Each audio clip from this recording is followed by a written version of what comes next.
আসসালামু আলাইকুম। স্পোর্টসের পক্ষ থেকে সবাইকে শুভেচ্ছা জানিয়ে শুরু করছি। দুর্বার রাজশাহীকে নিয়ে এবারে বিপিএল এ প্রথম দিক থেকে একটা সমালোচনা ছিল। দুর্বার রাজশাহী তারা প্রথম দিক থেকে এবারের বিপিএলটাকে তারা কলঙ্কিত করেছে এখন পর্যন্ত। এই দুর্বার রাজশাহী এনামুল হক বিজয়ের সাথে যে ঘটনাটা তারা ঘটিয়েছে সেটা আসলে কোনোভাবেই কাম্য না। কেননা এনামুল হক বিজয়কে তারা ক্যাপ্টেন্সি থেকে আসলে বাদ দিয়ে তারা যে দৃষ্টান্ত স্থাপন করেছে, তারা একটা যুক্তি দাঁড় করাইছে এনামুল হক বিজয় তিনি যেন নির্ভর হয়ে খেলতে পারেন, সেজন্য তাকে আসলে ক্যাপ্টেন্সি থেকে সরানো হয়েছে। তিনি যেন তার ব্যাটিংটা আসলে ভালো মতো করতে পারেন। দেখেন, একজন ব্যাটসম্যান তিনি এবারের বিপিএল এখনো পর্যন্ত সর্বোচ্চ রান করা একজন ব্যাটসম্যান এবং প্লাস তিনি ক্যাপ্টেন্সি এমন ভাবে করতেছেন, তিনটা ম্যাচ এনামুল হক বিজয়ের ক্যাপ্টেন্সির জন্যই দুর্বার রাজশাহী জিততে পেরেছে। আনফরচুনেটলি লাস্ট ম্যাচটা জেতাতে পারেননি, তিনি সেঞ্চুরি করেছেন লাস্ট ম্যাচে। সো তারপরেও শেষ ম্যাচটা জেতাতে পারেননি। এটা হাসান মাহমুদের একটা খুব ভালো একটা ওভার ছিল। ওভারের প্রত্যেকটা বল যারা দেখেছেন তারা বলতে পারবেন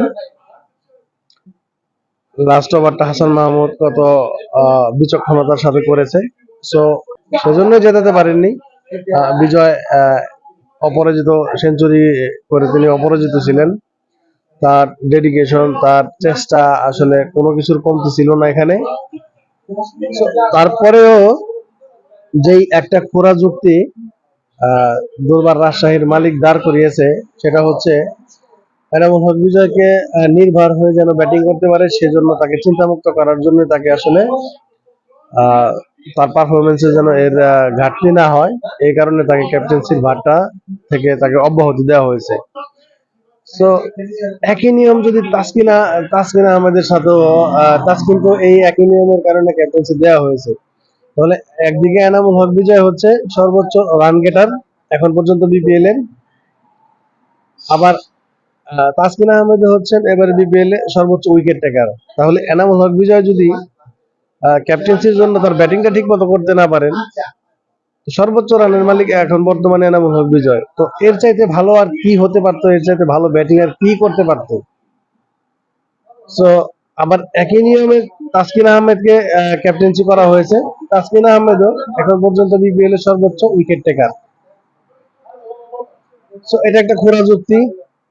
আমি 2-3 দিন আগেই একটা ভিডিওতে বলেছিলাম দুর্বার রাজশাহীর ক্যাপ্টেন এনামুল হক বিজয় থেকে তারা হয়তো অন্য কোনো ক্যাপ্টেন তারা বেছে নেবেন। তারা এই নাটক করতেছিল আরো অনেক আগে থেকেই, তো স্পষ্ট বোঝাই যাইতেছিল। সো পারিশ্রমিক নিয়ে এবং তারা টিএডি নিয়ে তারা এখন পর্যন্ত এবারে বিপিএল এ একটাই মাত্র দল, সেটা এবারে বিপিএল কে কলঙ্কিত করার জন্য এই একটাই মাত্র দল, সেটা হচ্ছে দুর্বার রাজশাহী।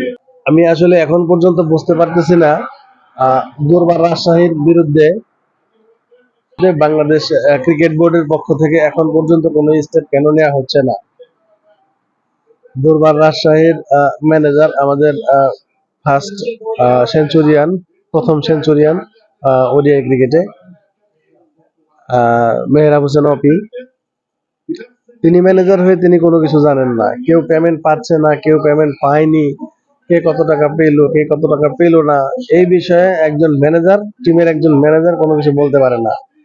সো এটা একটা খুবই হাস্যকর একটা বিষয়। এই বিষয়ে অবশ্যই বাংলাদেশ ক্রিকেট বোর্ডকে অবশ্যই স্টেপ নেওয়া উচিত এবং দুর্বার রাজশাহীকে শোকজ করা উচিত। দেখেন, কোন টিম যদি পরিচালিত না করতে পারে তাহলে তাকে আসলে বিপিএল এ কোনো টিম না দেওয়াই ভালো। এবারে বিপিএল এ কোনো টিম নিয়ে তেমন কোনো সমালোচনা নেই, একমাত্র দুর্বার রাজশাহী যে টিমটাকে নিয়ে এবারে বিপিএল এর সমালোচনা, এবং তারা এখনো পর্যন্ত সেই ধারাবাহিকতা অব্যাহত রেখেছে এবং তারা এখনো পর্যন্ত সবচাইতে বাজে উদাহরণ সৃষ্টি করেছে এবারে বিপিএল এ। এবারে বিপিএলটা সব দিক থেকেই মোটামুটি সাকসেসফুল বলা যায়, শুধুমাত্র এই একটা দিক, সেটা হচ্ছে দুর্বার রাজশাহী এবারে বিপিএলটাকে কলঙ্কিত করেছে। তো যদি রাজশাহীকে আমরা বাদ দিয়ে বিপিএলটা হিসাব করি, ওভারঅল এখন পর্যন্ত বিপিএল সাকসেসফুল। এবং এবারে বিপিএল এখন পর্যন্ত তারা যে নাটকগুলো সাজিয়েছে সেই নাটকের কোনো ভিত্তি নাই। এনামূলক বিজয়ের সাথে তারা খুবই অন্যায় করেছে। এই ব্যাপারে অবশ্যই বাংলাদেশ ক্রিকেট বোর্ডকে স্টেপ নিতে হবে। So, সবাই ভালো থাকবেন, সুস্থ থাকবেন, নিরাপদে থাকবেন।